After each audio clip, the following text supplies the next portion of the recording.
Hello and welcome to Flute Q&A number 19. I'm Jane, I'm a flute teacher, I'm Australian, I live in Australia, and I teach people the tiny tweaks of proper technique to make to their playing that transforms their flute playing into a clearer sound, faster fingers, longer breath, like breath control. So many things that you can improve in your flute playing by learning tiny little tweaks. So that's what I love doing. We've got 4 questions today from wonderful people who ask very smart questions. Every question I ever get in this Q&A, I ruined the grammar of that sentence. Every question I get is, oh my gosh, that's so embarrassing. Every question I ever get in the Flute Q&A is, oh my God, it's so embarrassing. They're really good questions, really smart and really well thought out questions. Even little things like, how do I improve my sound? They're great questions because you're not the only person that has this issue, if that's a question that you would ask. The questions today come from Perry, Sheri, Wendy, and Jane. Great name. It's not me. I promise I didn't ask a question to myself. If you would like to ask a question, go to www.flute.school/ask. You can ask a question there. And let's get going. I feel like there was one other thing I needed. That's what I was going to say. There was one other thing I was going to say because it was on my mind. Someone made a comment the other in the Flute Academy, which is my membership where I teach a lot of proper technique to a lot of people, which is fantastic. They're getting amazing results. Anyway, someone in the Flute Academy said in one of the comments that she likes how I match my clothing to my flowers. It's so cool because I like it too, but I didn't know whether anyone had noticed. So there you go. I'm feeling a bit of a bright colour, a solid colour mode today. Anyway, I'm going to talk flute instead of colours. So the first question from Perry is, I've been learning flute for a while now. I can play notes well, but how do I get rid of the air in my playing? I'm having a hard time with this. So like I said, Perry, this is a really good question because you're certainly not alone. However, the solution is far easier than what you might think. It's got to do with your embouchure. Now, there are 3 parts to improving your sound on the embouchure, and it's basically size of the hole in the embouchure. If it's too big, you'll have a fluffy sound. Shape of the hole in your embouchure. If it's the wrong shape, you'll have a fluffy sound. And position of your embouchure with the flute. So let me elaborate on those a little bit for you. So I'll give you a demonstration of what it sounds like if you have too big a hole. So first we'll do the size of the hole. If you have too big a hole in the flute, too big a hole in your mouth when you play the flute, you have a fluffy sound like this. And you'll also run out of air really quickly. You might have noticed that already, let me say that again. Since you said you have a fluffy sound, I know 100% for sure that you will also be running out of air more quickly than what you think you should. And the reason for that is because a big hole causes a fluffy sound. A big hole means you run out of air. Like it's a direct correlation. So anyone who's watching this who isn't Perry, if you have a fluffy sound, you will also run out of air quickly. When you learn to get a clearer sound, you will get through longer phrases because you will be able to play notes for much longer because you won't be wasting air. So air won't be going out the wrong direction, the wrong spot, or just out of too big a hole. So you heard the sound that the flute makes or you make on the flute when you have too big a hole. Compare that to a small enough hole.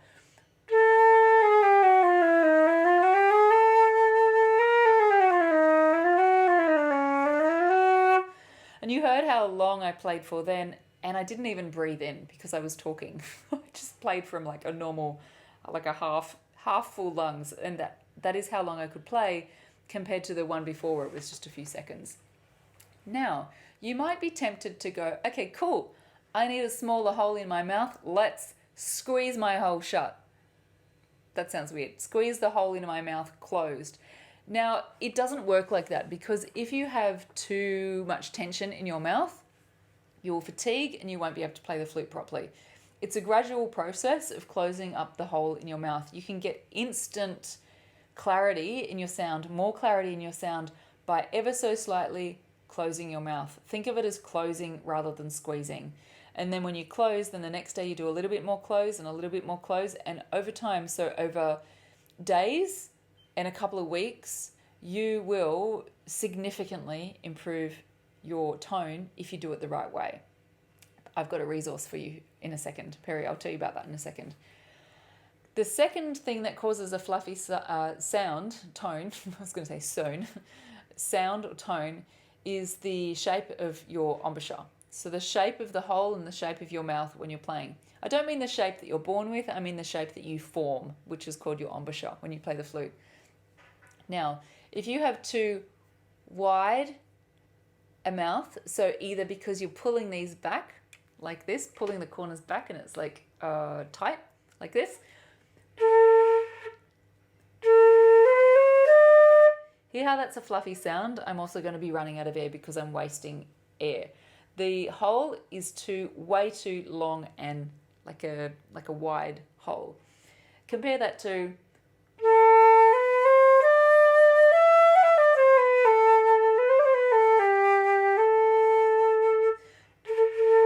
so if I pull back, it's the wrong shape. And then you can have the opposite problem, which is too round. If your embouchure is too round, the hole's going to be too big, like this. Fluffy sound, run out of air. So here's a good embouchure.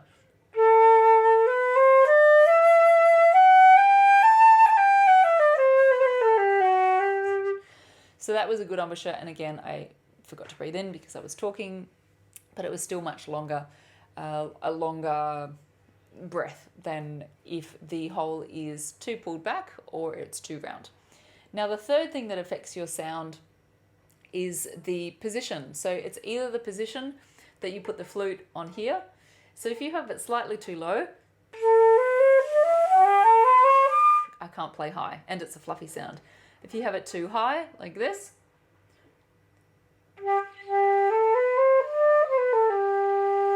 you will probably have a clear sound, but you will be flat and you won't be able to play high like this.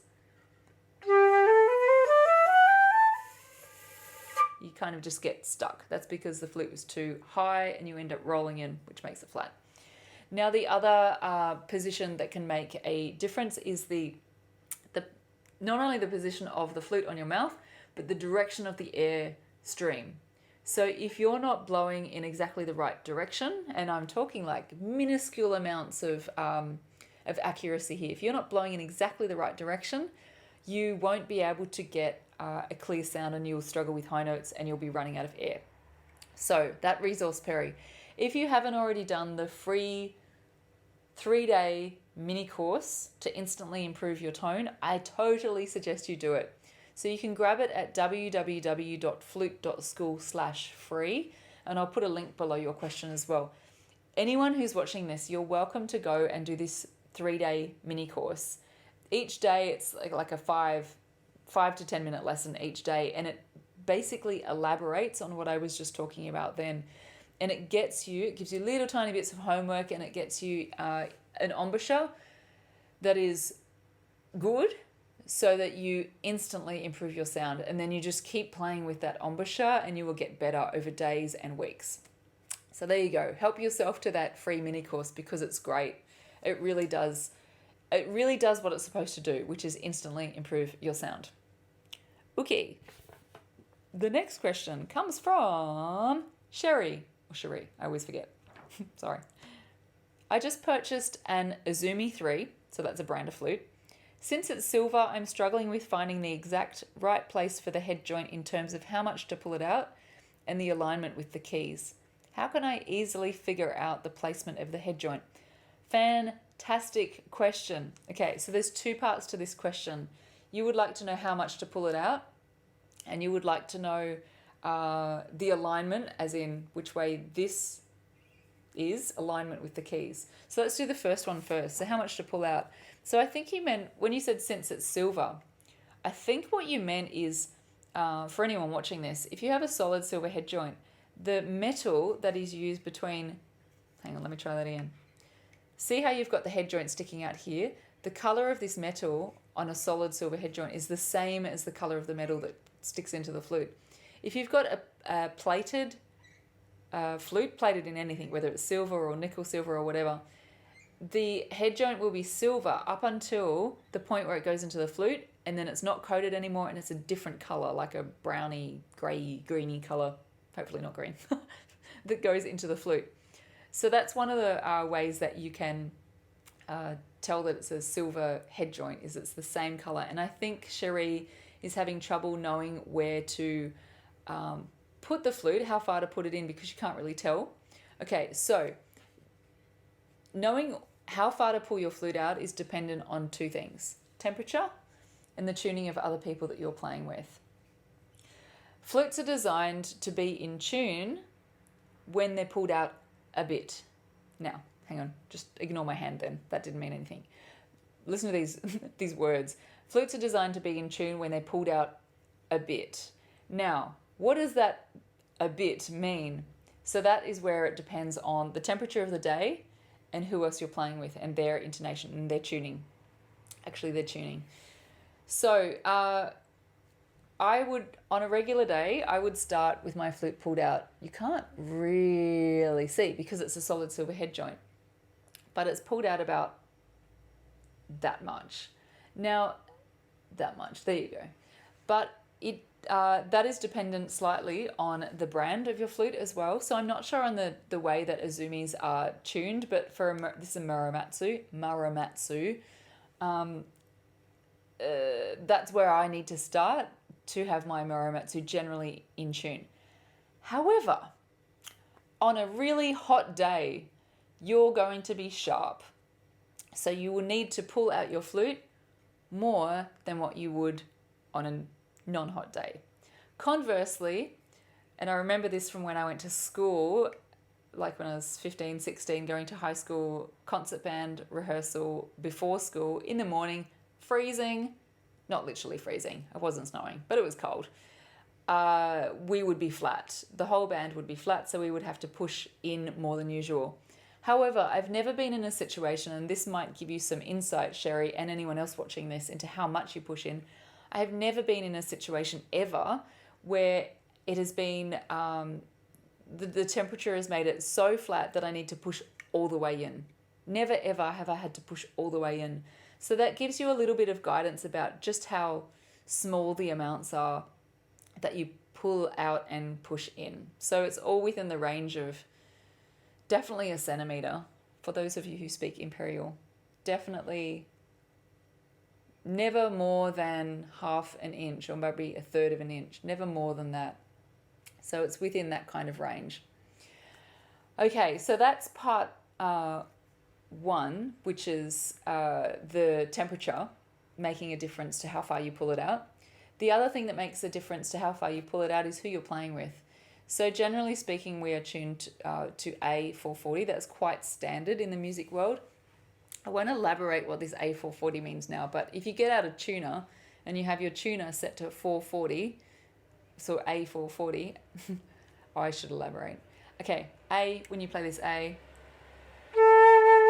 the air vibrates back and forward. I can't remember if it's going up and down the tube or vibrating here, but either way, it's vibrating 440 cycles per second. So pretty fast.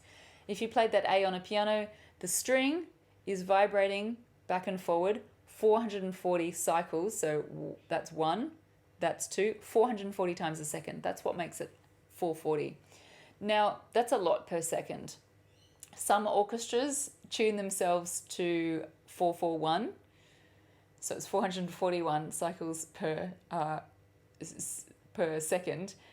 Obviously, not a lot of difference, but you can tell in the tuning that it makes a difference. Some orchestras are 442 and some are even 443, but 443 is quite a bit sharper. Like I would notice if I was playing in a 443 orchestra, I would have to be pushed in quite a bit more than what I normally would. But that anyway, that's a bit of background. So the tuning of who you're playing with. Equally, if you're playing with a piano that is really flat because it's so old, they can't stretch the strings high enough to be in tune that the whole piano is just flat, then you would have to pull out your flute to match the tuning of the piano, because obviously you can't tune every string of the piano just to suit you, the flute player.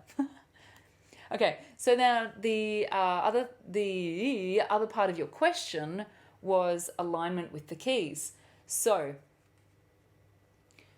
and this will help you with knowing where to pull your flute out because it's all shiny so well. Generally, you align your flute, hang on, let me find this camera, with the hole here in line with these keys here. But if you have a look, I don't know whether you can actually see, my head joint is turned in more towards me than what I just recommended. And it's because there's a few parts to this. It depends on how you play, it depends on the shape of your mouth, but a general good way to start is to line this hole up with these keys. Then you take a permanent marker, hang on, I've got one, a permanent marker as in a texter, black texter, and you just mark on your flute these little marks so that you can always line it up really easily. Now, even though I said it's a permanent marker, any brand, I'm not like sponsored by Sharpie or anything. Although maybe I should be. It says permanent marker, but on the flute it's not. You can scratch it off. It wears off after a couple of months, a few months. Every now and then I have to go over that. So it's good. It doesn't ruin the flute. It's totally fine. And it's very, very handy and saves you having to do this every time you put your flute together. Now, it will also give you a reference point, Sheri, about how far to pull it out. Don't mark how far to pull it out because that changes, like I said, with temperature. But it'll give you a bit of a reference point knowing where, like some kind of guidance anyway, so you get your bearings with those two black marks there. Okay, cool. That is your question answered, Sheri. I'll just check that I haven't missed anything in my notes. No, I haven't. Excellent. The next question comes from Wendy. I'm having trouble controlling my dynamics on the piccolo. What exercises or technique do I need to keep in mind to learn to play pianissimo between high D and high G? So it's an excellent question, Wendy. I won't tell you anything specifically between high D and high G because what I'm going to tell you now is just general for the whole top range of the flute, and there's nothing special between high D and G. So if you do the exercise that I'm going to teach you now, it will work for between D and G and everything around that. Okay, so basically the third octave on the flute. Oh, I should have got my piccolo out. Oh, I don't have my piccolo. A friend's borrowed it to play in a concert. Okay, so no piccolo, but generally the third octave on the flute, so here.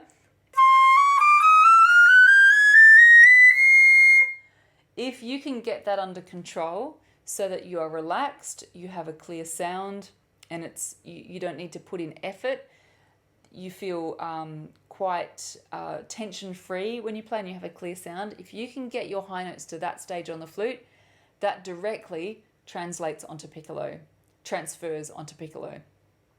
So piccolo is basically just high notes of the flute, the way you play it, which is really good because it gives people an understanding that piccolo is not a difficult instrument. It's the high note, the high octave on the flute that you need to learn. I call it the real way of playing high notes. And that's in the Flute Academy, by the way. That's one of the modules in the 45-day flute transformation in the Academy about the real way of playing high notes. And you start in the module in the Academy, you start lower, so. And we teach you the real way of playing high notes, which is removing all the tension out of your mouth completely and doing the opposite and bringing your mouth ever so slightly more pouty. We started applying that to the middle range of the flute, and then gradually in the exercises that I show you in the Academy, we take it one note higher, and you end up being able to do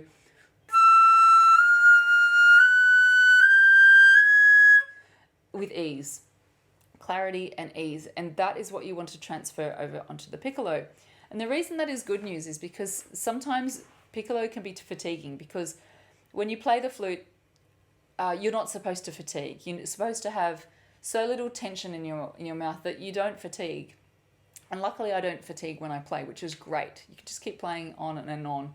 And obviously I'm going to need to sleep and eat at some point. But embouchure wise, I don't get tired ever. If you're getting tired when you play the piccolo, come back to the flute and work on your middle octave, work on your top octave to the point where you don't get tired. Now, that's easier said than done, I know, because when I say work on it to the point where you don't get tired, it sounds like you need to put in effort.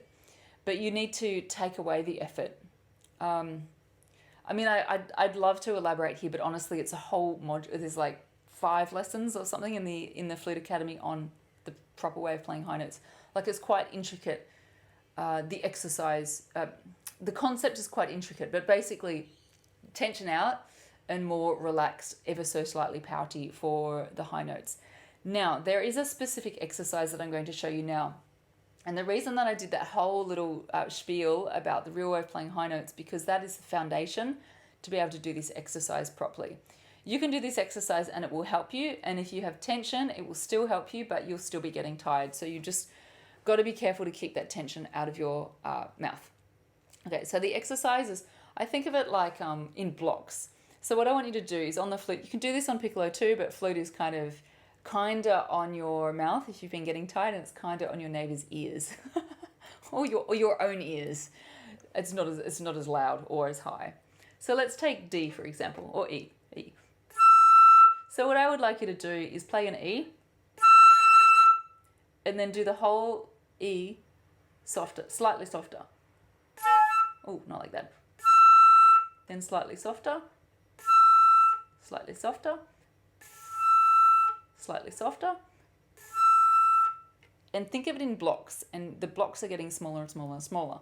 Now, to up the effectiveness of this, do the same thing, but not tonguing. So don't tongue anything.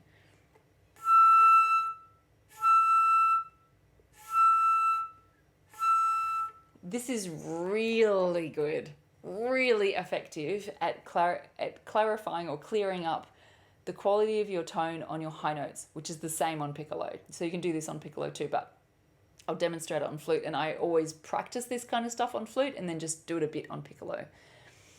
The reason this is so good is because when you leave out the tonguing, it means that you're forcing the starts of your notes to be clear, and that's often where the problem comes for people. The clarity of their note is because the start of their note is not clear. So if you can get the start of your note clear and take away the tongue so that you're not relying on your tongue to force the note to be clear, you're going to massively clear up the quality of your sound in your top octave on the flute and also on the piccolo. Okay, so that's the exercise. In fact, in the Flute Academy every month we have a new technique workshop, and it's a new technique. And I actually want to do this exercise as one of the Flute Academy technique workshops and elaborate on this exercise because it is so powerful for clearing up quality of tone in general, especially in the top octave, and for you, transferring that across onto piccolo. It is the best. To tell you the truth, it's the only piccolo exercise that I ever do. All the other exercises I do on flute, but this is the only one I do on piccolo, and it quickly gets the clarity of my notes on piccolo back. So there you go. I'll put a link to the Flute Academy under this answer for you, Wendy, so that you can see what else you can learn in the Flute Academy, just in case you're interested. Okay, so the last question comes from Jane. Hi, Jane. Jane, did you know that I have oh no, you're probably not Australian. I started a Facebook group with a friend Jane of mine. It's called the Janes of Australia. If you happen to be Australian, you can go and join our Facebook group. We don't really do anything. We just have Jane parties and we just get together and have pizza and hang out with Janes. But you can come. If you ever come to Australia, let me know and you can come to our Jane party. All right, she says, I have small hands and playing a low C without touching the D sharp key is difficult. Is there something I can do to prevent this problem? Yeah, that's a great question. So what she's talking about is she has small hands or short fingers maybe and has trouble playing low C while not touching this key. So for low C you need to be down here, as you probably know, but she's having trouble by accidentally pushing this key as well. So the first thing I would say to you, Jane, is check that you don't have your right hand accidentally twisted like this. Because if you have your... Ah, my sound's just gone fluffy. Too much talking. Oh well. If you have your hand twisted like this, obviously it shortens this pinky and you will have trouble reaching. So check that your hand is coming directly onto the flute and not twisted like that. The other thing that you can do to play from low D sharp to C smoothly and help you in avoiding this key. It doesn't help the length of your finger, but it helps the transition between D sharp and C. You might think this is gross. This is like the weirdest quirky tip ever, but it's amazing. All flute players do it. I'm not the weird one. We're all weird. Little finger. I'm not going to stick it up my nose, I promise. Side of your nose, do this, because we have a nice little reservoir of oil for the flute, and then do that, and you can go from D sharp to C very smoothly. How amazing is that? I should have demoed it before I did the oil. It would not have been that smooth. It would have been da, ba-da, ba-da. Oh, I can pretend. It would have gone like that. That was me making up a messy transition between D sharp and low C. So see if those two things help you, Jane. I hope one of them does. And anyone who has asked a question, your question will be coming up in a future Q&A. And that's it. So that was it for Q&A number 19. 19. Don't forget to ask a question. You can go to www.flute.school/ask. And I'll see you there. Well, actually, I won't see you there, but I'll see you in the next Q&A. Bye.